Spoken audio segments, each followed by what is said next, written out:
Hello, drivers. This is Jeff Morlock with Driver Safety and Training, and welcome to your driver safety meeting for May 2021. Today, as we go through the safety meeting, some of the key objectives we're going to address is driving in the fog. Another is making sure we use the right tool for the job. And also, we're going to talk about roll stability and a number of other things. So hey, let's get started. We've got a lot of stuff to cover here. So hey, we're going to begin with our opening bell to get us started. And like I just mentioned, fog. It's one of those things that many of you have to deal with often. Maybe some of you just deal with it ever so often, but it is one of those things that many drivers fear the most. I know that when I was a driver, driving in these mountains here in East Tennessee, early morning fog can really, it blinds us. So if you find fear of the fog, why is that? Is it lack of vision? I think that is it for many of us. So as we look at this video that we're watching here, and this right here it came from the KPI file, but it is really a great example of driving in fog. So as you look at this, video, and as you follow along, how many seconds do you feel of visibility that you have? How many seconds ahead of you can you see clearly, to where you can clearly see what is going on? Perhaps 6 seconds, maybe 8. I don't know. Of course, the thing about it is about fog, it fluctuates. At one moment, you may feel like that you can see clearly. Maybe you can see a half mile up the road. But then it turns right around, and before long, you're just like maybe 4 to 6 seconds of visibility. And we all know that that's not safe. So, of course, we can easily think of what we see ahead of us, but think of the cars that are behind us. What about those vehicles that are following behind us? And if we could possibly get lost in the fog and they can't see us until perhaps maybe something suddenly happens and there's something terrible happens. So what can we do in this situation, driving in fog? What is the one thing that we can do? And I hope all of you can see the need to slow down. Because it gets so easy for us to think, well, this is a 45 zone or a 55 or a 65 speed zone. So you thinking, well, that's the speed I'm going to go. But is it the best speed for the conditions? That's one of those questions that you need to ask yourself, because there's nothing more important in our driving is being able to have good visibility ahead of us, looking far enough ahead of up the road to where we can drive accordingly, to where we can where we can slow down when we need to where we can anticipate what is going on with the traffic in front of us. Like right now, you look ahead. Did you see that traffic signal? You see, that's the point. So I hope each one of you will kind of take this for a moment and really bring that into your own personal driving.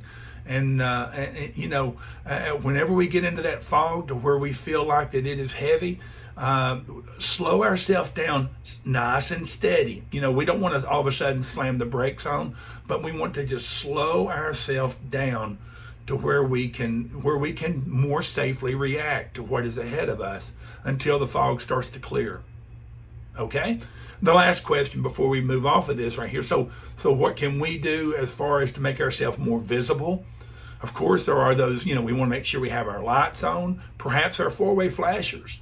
But we want to make sure that we can do all we can to make ourselves as visible as can be to the traffic that may be coming up behind us.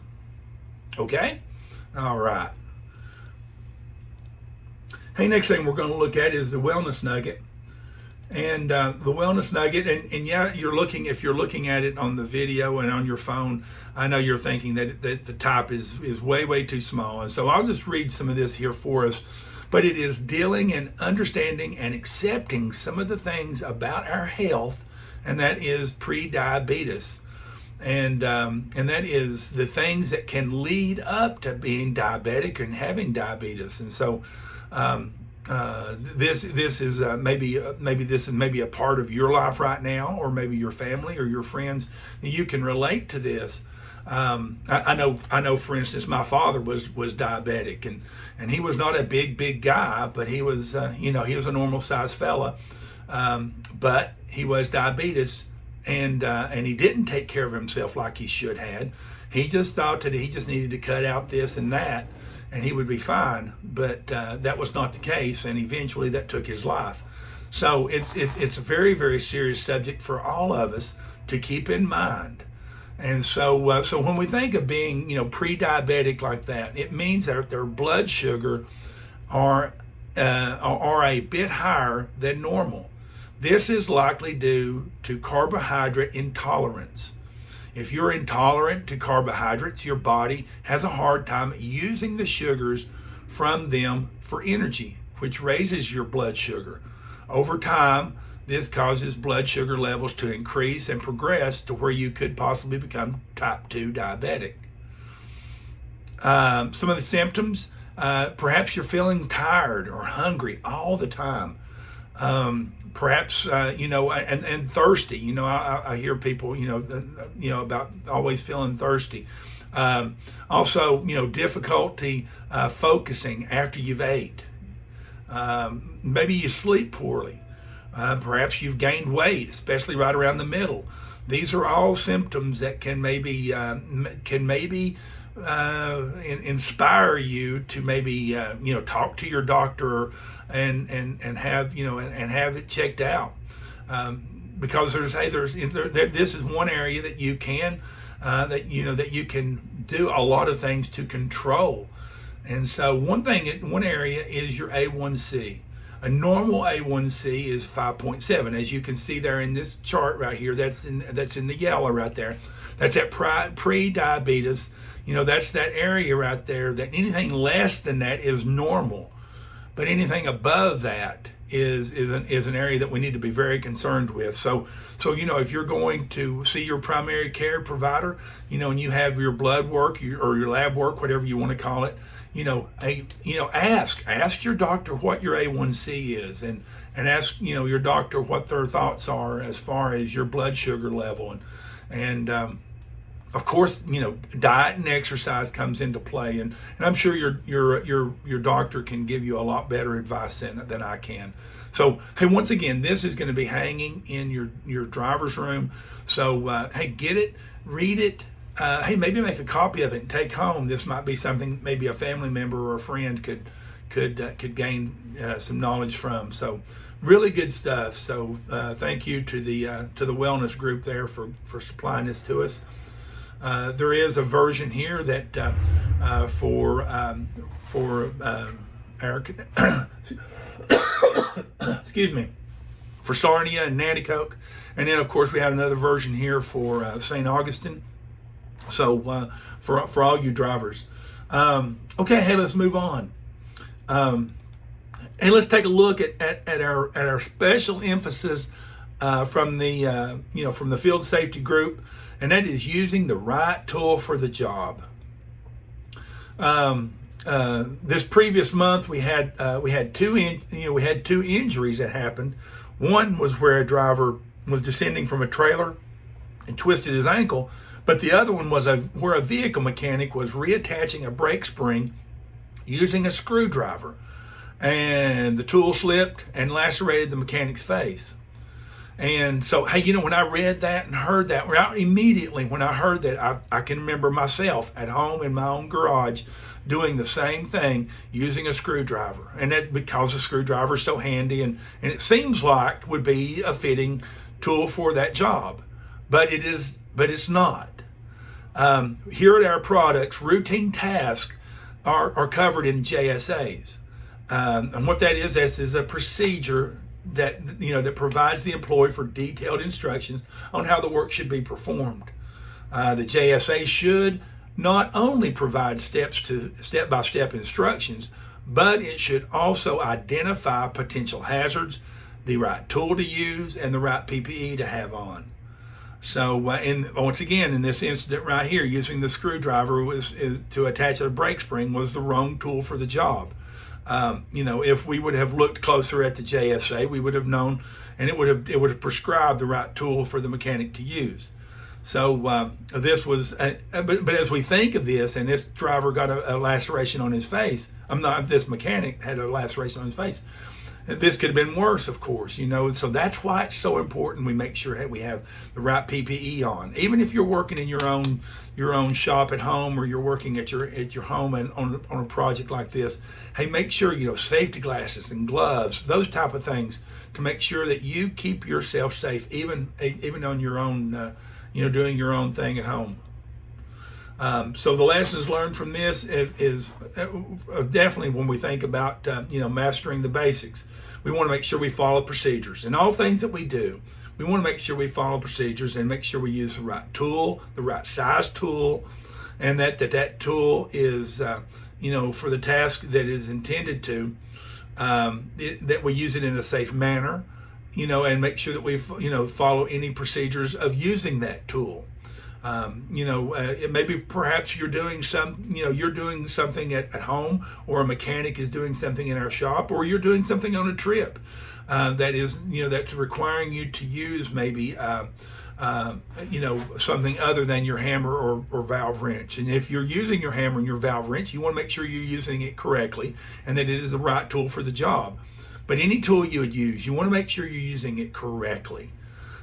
If you need to stop for a moment and maybe read the owner's manual, or maybe a good way of doing that is just to go Google, or go onto your phone, or go onto your internet or whatever, and find out and get some advice on how to use that tool correctly if you're doing this at home.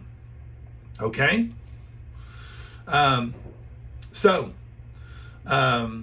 Let's just keep moving on right here as we think of the injuries, to highlight the highlighted injuries, incidents for the month. In Granite City, in last month, a driver was finishing up a delivery and was standing on the rear step, closing a valve, something that I'm sure many of you drivers have done countless times. As the employee stepped down to the ground, he lost his footing, which resulted in the employee rolling his ankle and falling to the ground. The employee notified the supervisor of the incident and stated that he felt a slight discomfort on his ankle. EWE was contacted that same day, and with recommendations were followed over the next several days. A few days later, the employee was still experiencing pain in his left ankle and requested to see a physician. The driver was escorted to the clinic for sure and diagnosed with having a sprained ankle.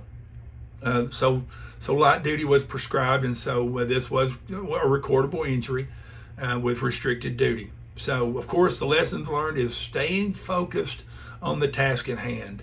It don't matter if you're stepping out of the tractor, or you're stepping down off the step, or for you keep Coltex that you're stepping, off of the ladder out of the trailer. Look where your feet are going to be landing on the ground.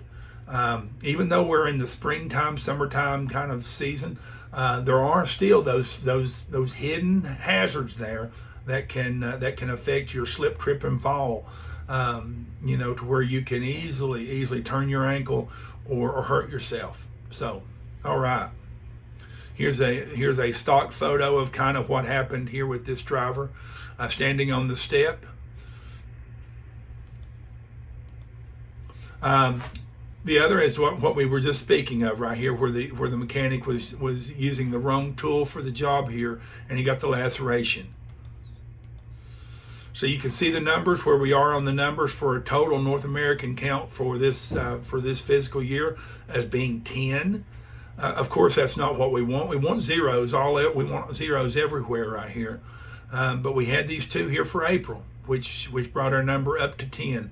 So hey, you drivers and you mechanics, all we can do is try coaching you. But when it comes down to it, it's up to you. When you're on the job, no matter what it is that you stay focused on what you're doing, and you stay alert, and you don't let your mind wander, that you don't let your attention waver away from what you're doing, where you're walking, where you're putting your hands, those things that can create injuries. Okay. Hey, let's move on. Hey, let's look at the truck video for this month. Really a well-made video that Lisa Miller put together for us this time. Let me bring it up. Okay, let me get it. There we go. It don't have any sound, so I will talk through it. Of course, once again, hey, slow down. Too fast through these intersections. Okay, let me just kind of pause here just to kind of introduce this a little bit. You know, I'm sure all of you drivers know and have heard at one time or another about the KPIs, you know, the hard brakes, the overspeeds, and the roll stabilities. And so now as we think about roll stabilities, of course, they have the way they're gauged is called message count. Now, if you just get a roll stability that is just enough for it to trigger it being a roll stability, it's going to have a message count of maybe somewhere like around 4, maybe 2 to 4. I mean, a very faint. But if you get a message count of 7, that means that truck has had the full roll stability had to be activated to make sure that you keep all the wheels on the road. So it's very, very serious. And the one thing that causes it so often, and that is going too fast. So, okay, so these next videos are going to kind of bring that out. So let's look at them. Too fast through the intersections. Let's start the video again. Okay. So here we go. Going down the road here. Coming up on this intersection that we're not prepared for. The light's yellow. So we try to beat the yellow light, go through the intersection too fast. For one thing, we're getting running the red light. Secondly, we're getting a roll stability too fast on the ramps. Here's a 5 message count. Here's what a 5 message count looks like. You see here it's posted to reduce speed. You see that there? Okay.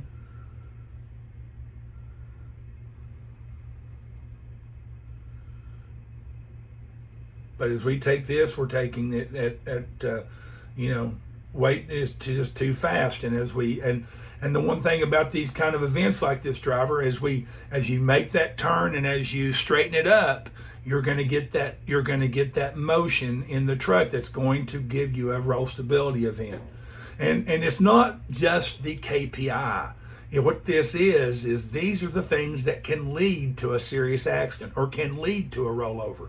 That's the number one thing we want to prevent. Yeah, sure, we want to prevent the KPI so it don't go on your record and it don't go against your pay for performance and all that stuff.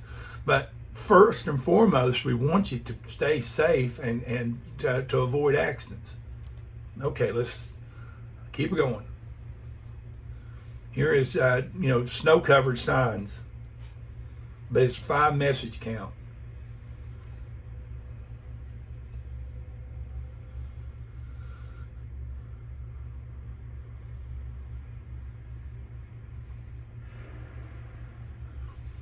So let me pause it right here for a minute. Hey drivers, as you're looking down this road and if you're using your key 1, aim high and steering, and you're looking ahead, what's the one thing that you're seeing? I hope you're seeing this right here. You're seeing that you're going to have a sharp turn to the left, and so that you're going to need to slow down.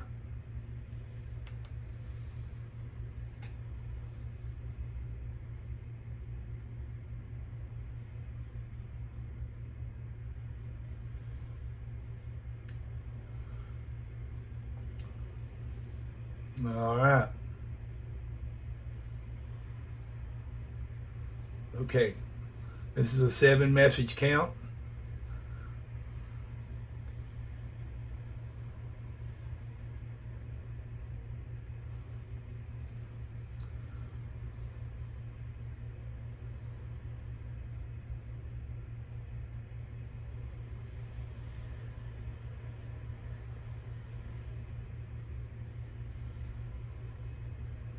Whoa.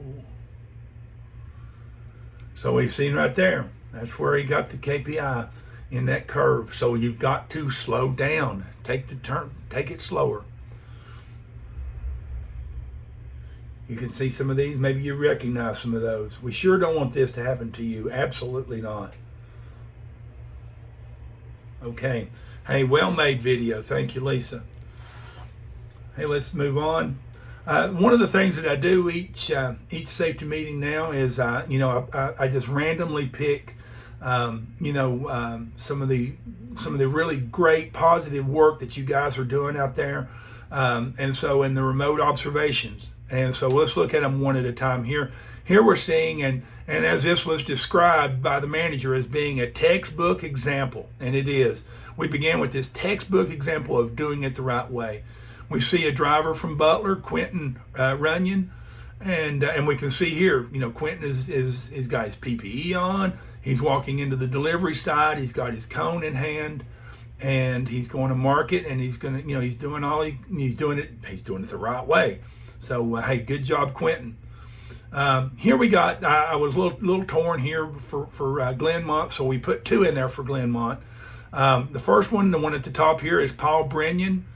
And the other one is Art Rodriguez, and both of these drivers they're going through their pre-delivery routine. I hope all of you have your pre-delivery routine, no matter what the customer is, that you get out and look, you have your cones, you have your PPE on, and you're going to check things out. And when you check things out, you're not only checking out your delivery site, you're doing the same way as Art's doing down here. Along with that, you're going to do a walk around your vehicle, make sure that now's the time. Now's the time to make sure that that everything's okay after the trip. They got you to your customer site, so you can see here. Along with doing is get out and look. Art's doing an inspection on the vehicle. Hey, just good work, guys. Absolutely. Here we have one from St. Augustine. And this is Roach, I believe. I hope I'm saying your name right. And so as we see here, he's doing his goal, and he's got his cones in hand, he's got his PPE on, and so he's doing the get out and look, and so we do appreciate the good job you're doing. Finally, one from the West Coast here, and I saved it for last because hey, this is a huge shout out to all of our MRI drivers and all our MRI techs out there, for doing the good job you guys do. I know a lot of times maybe we don't get a chance to mention you drivers very often, and so here's a big huge shout out to all you drivers across the entire fleet. We see Jeffrey Douglas from Vancouver, Washington, and he's got out and he's getting out and looking. He's got his cones, and he's probably, this is a hospital, probably that's where they do a lot of their work. And they're going to place their cones to where they're going to back up to wherever their area is. And so, but one thing that I'm sure you're probably noticing, this driver, he doesn't have a hard hat on, but these drivers aren't required to wear hard hats unless the customer says so. So that's why Jeffrey doesn't have a hard hat on. But hey man, doing a great job. So hey, thank you for that, and thank you for all you drivers. And I know you're getting these remote observations, and it's quality control. No matter what job we have with the company, and it's quality control, and that's what we're doing here. And what we're doing is we want these positives, and that's why we point them out. So good job to all you drivers. Roadside inspections. We'll just for time's sake. I know you probably your driver manager will probably bring this up to you in your own your safety meeting there at your site. So I'll let you guys talk about that. Then same goes for your VAFR. You can talk about your own VAFR at your site, and to go over your miles. Here is the KPI report. I just want to kind of bring out just the 3 KPIs that we often focus on. That is our overspeeds, our hard brakes, and roll stabilities.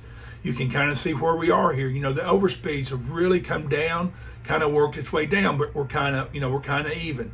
So I challenge all you drivers to, if you're at the top of a hill and you're starting your way down, get your truck under control before you start going down that hill, so you can keep it under the speed. Okay, this is just speeds going over 67 miles an hour for 60 seconds. So we ought to be down here. We want 0, but we ought to be down here under 10. Absolutely, and I challenge you to help us get there. The roastabilities, you can see we've done a lot of talking about roastabilities during this safety meeting, and rightfully so, because they are such an indicator of our driving style. When we think of the roastability and the hard brakes, the one thing that goes along with all of it is speed. All three of these kind of all link together with speed. If we're driving too close, too fast for the situation, quite often we get a roastability, or we have to get on the brakes too hard. So we can kind of see these are indicators. All right. Hey, let's move on. Okay, hey, our question of the month. Question of the month right here, and once again, this kind of goes right along with what we're talking about. Okay, say for instance, you're the driver and you're maintaining a good speed of 40 miles an hour in a 45 zone, which is good, it's impressive, good job. But you're approaching a section of the road that has an S-curve in it. Okay, so it has a sign posted saying that an S-curve is coming up and that the speed is 25 miles an hour in those curves. But unfortunately, we miss seeing that. And so what we've done, we found ourselves going 40 miles an hour, and here's where we find ourselves. So let's just stop here for a moment, and let's back up. Let's back another. Let's go back a half a mile before we ever get into this. What should you have done to avoid this challenging maneuver and getting this possible high severity roastability event? Hey, these happen way too often. So to begin with, stay focused on our driving. That's where it starts. You're staying 100% focused on our job. What this means is we're driving down the road, we're paying attention to the signs and the warning signs and the speed limit signs that warn you of what lies ahead. So after we do that, we start slowing down. We don't need to jump and slam on the brakes, but we need to get off the accelerator and start slowing ourselves down to where, as we approach this curve, we're going to be close to this 25 miles per hour speed limit. Okay, as we get there and as we're maneuvering through this, and we're going 25 miles per hour or less, whatever, because once again, all our vehicles, have that high center of gravity. And and then perhaps maybe liquid slosh, maybe going from side to side. These kind of things can cause roastabilities. So slow down, avoid stabbing your brakes, and by possible oversteering. And one thing about this is slowing down early like this and slowing down gradually. That if you've got traffic behind you, they'll slow down with you instead of having to try to make some kind of they don't realize you're stopping or slowing down, and they can maybe hit you in the rear end, which we definitely want to avoid.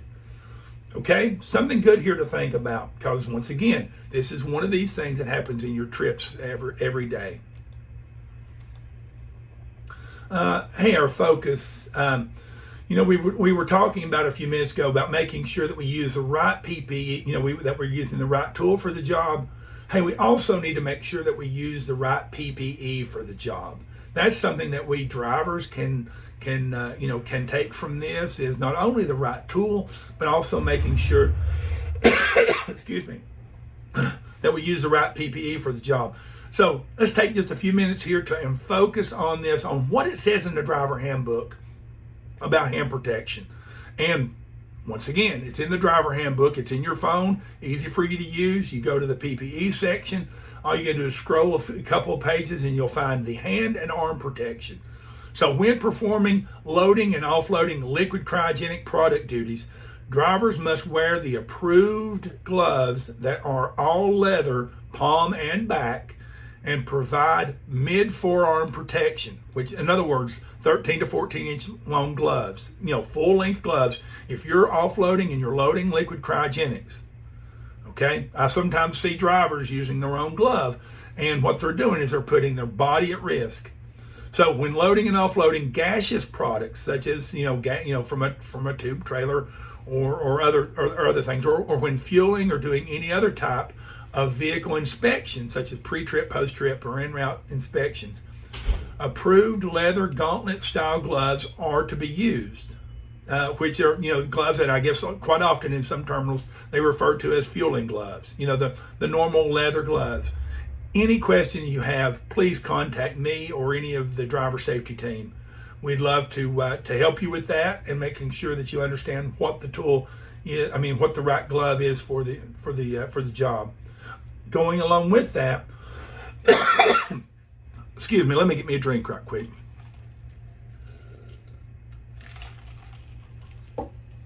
I talked myself dry. Okay, hey, the second part of this, of course, is long sleeve shirts. And I know how it is when the weather starts getting warm. You want to roll your sleeves up or you want to pull your sleeves up. But when you're making the delivery or you're doing the loading, when you are dealing with the product, you need to make sure your sleeves are rolled down to where your gloves cover your sleeves. It's to protect your arms. Plain and simple, it's to protect you from getting cryogenic burns on your arm. Okay? All right. Hey, and final thing, if you're messing with liquid oxygen, you're making a LOX delivery or anything like that, hey, make sure you got clean gloves, without a doubt. Okay. Hey, for you shop mechanics, there is this, PowerPoint here that's been prepared by the fleet group for you. I'm sure your managers will share that with you, and also they will share with you any terminal issues that may be a part of your day and your life there at your terminal. So good. Hey, that's what I've got for you today, gang. And so hey, just think about these things. Let's just kind of review as we always do here on these video versions. Let's just kind of back ourselves up. Hey, once again, make sure you're using the right glove. Make sure you got your sleeves rolled down just to protect your arms.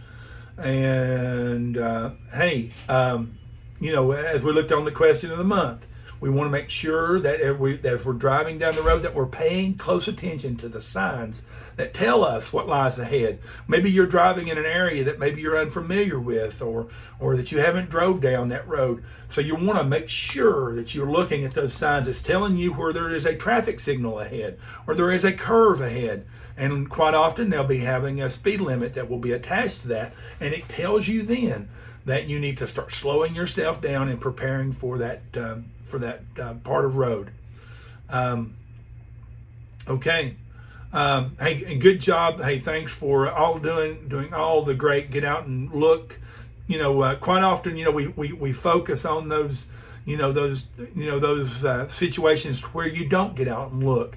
But hey, I know many of you are practicing it every day, so hats off to you for sure. But don't let it just don't get complacent. Thinking, oh well, this is a place I go to all the time. This is a place that I can see clearly. Hey, that's when it comes up and bites us. So take your time, get out. Hey, one thing it's going to do is going to give you that ability to kind of get out, stretch your legs, get the blood pumping through your system to where you feel a little bit better. Getting out of the seat after a long drive. So it's got its pluses all the way around. Hey, great video. But plain and simple, slow down. We got to slow down into the curves on the entry ramps, exit ramps. Hey, use the right tool for the job. Remember to take care of yourself, and if and pay close attention to how you're feeling. If you feel like maybe you're having some things that may be leading to diabetes, hey, speak to your doctor about it. Okay, and finally, hey, if you